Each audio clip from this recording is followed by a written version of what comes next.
দুষ্টু, good morning বাবু। Good morning. কি আছে সোনা? ভালো লাগছে না তোমার? একটু ভালো লাগছে না? কালকে রাত 2টোর থেকে ভীষণ পরিমাণে জ্বর রিসুর। আর ঘুমের ঘরে কি ভুল ভাল বকে যাচ্ছে। জেঠু চলে গেছে কাজে, এখন খালি জ্যা জ্যা এরকম করছে ঘুমের ঘরে। কি বাবা, আসো আসো তুমি আসো। তো রিশুকে ওর কাকা কাকির কাছে রেখে আসছি, আর এই রূপেশের জন্য টিফিন বানাতে চলে আসছি। তো এখানে মোগলাই পরোটা করে দেবো, এই জন্য ডিম ভেঙে নিয়েছি। তো ডিমের মধ্যে পেঁয়াজ, কাঁচা লঙ্কা, লবণ টবণ দিয়ে ভালো করে গুলে নিচ্ছি ডিমগুলোকে এবার। তো এবার আমি না আটা দিয়েই বানাবো, ময়দা থাকলে বেশি ভালো হতো, কিন্তু ময়দাটা নেই, আটা দিয়েই মেখে করে দিচ্ছি। আটা একটু শরীরের জন্য হেলদিও হয়। তো এই যে রুটিটা বেলে নিয়েছি, রুটি বেলে এর মধ্যে আমি ডিমের মিশ্রণটা দিয়ে দিচ্ছি। তারপরে রুটিটাকে ভালো করে একটু ফোল্ড করে নেব। আর ময়দা দিয়ে করলে বেশি টেস্টি হয় আর একটু ক্রিস্পিও হয়। তো একদম কম আঁচ করে তারপরে আমি এটাকে ভেজে নেব, তাহলে আর কি এটা একটু ক্রিস্পি হবে। তো এই যে এইভাবে করে দিচ্ছি, 4-5টা বানাতে হবে আমার আর কি। 2টো তো নিয়েই যাবে, 2টো তো খেয়ে যাবে। তো চলো, রিশুকে তো রেখে আসি, তাড়াহুড়ো করে দিকে বানিয়ে নিই টিফিনটা রূপেশের জন্য। আর রিশু আর রূপেশ দুজনের নাম ভুলে যাই খালি।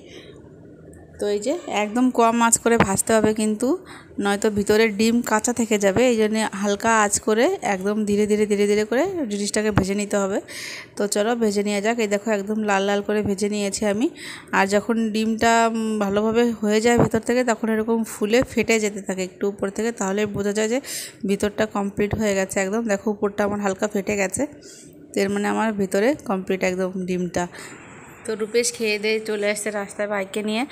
তো ভাই তো ছাড়ে না একদমই দাদাকে, যখন বাসে ওঠে তখন বুঝতে পারে যে না আমার দাদা স্কুলে যাচ্ছে, তখন আর কান্নাকাটি করে না, কিন্তু আমার কোলে আসতে চায় না ওর কাছ থেকে। তো ওই যে ব্যাগ নিয়ে বসে আছে, ওর পাশে বসে বসে খেলা করছে ও।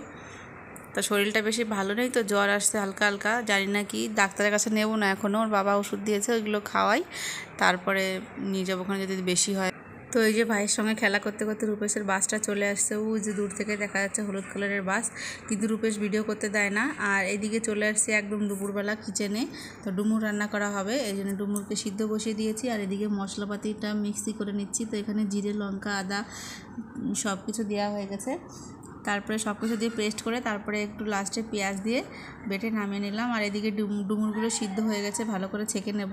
তো ছেঁকে নিয়েছি, এবার দিয়ে দিচ্ছি পরিমাণ মতো তেল।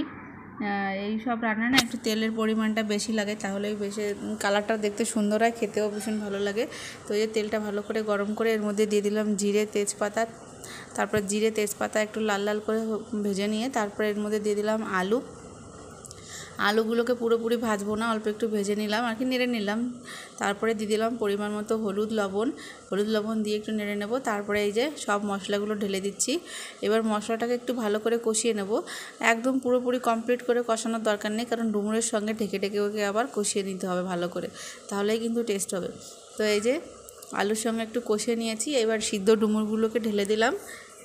তো এবার ডুমুর দিয়ে হালকা করে আঁচ করে দিয়ে ঢেকে ঢেকে এটাকে ভালো করে কষিয়ে নিতে হবে কিছু সময়। তো এই যে আমি মিশিয়ে নিয়েছি ভালো করে, এবার আমি এটাকে ঢেকে দেবো, ঢেকে 5 মিনিট রেখে দেবো। তারপরে যে ঢেকে ঢেকে অনেক সুন্দর করে কষে নিয়েছে, একদম মাংসের মতো লাগছে না দেখতে পুরো। তো চলো, তারপরে ঝোল দিয়ে দিয়েছি, ঝোল দিয়ে 10 মিনিট ফুটিয়ে দিয়েছি। তারপরে এর মধ্যে গরম মশলা দিয়ে দিলাম, গরম মশলা দিয়ে আমার রান্নাটা কমপ্লিট হয়ে গেল। এখন নামিয়ে নেব, একটু ঝোলঝোলই রাখবো, ভাতের সঙ্গে খেতে টেস্টি লাগে ঝোল ঝোল থাকলে। তো এই যে আমার ফাইনাল লুক ডুমুরের কেমন হয়েছে তোমরা কমেন্ট করে অবশ্যই বলো, হ্যাঁ। তো এই যে দুপুরবেলা খেতে চলে আসছি আমি, দেখো ডুমুরের তরকারি, পুঁই শাকের তরকারি ছিল কালকের, সেটা নিয়ে আসছি। আর যে মাছের তেল দিয়ে মাছ ভাজা। তো চলো খেতে খেতে ভিডিওটা শেষ করছি, দেখা হচ্ছে নেক্সট ব্লগে।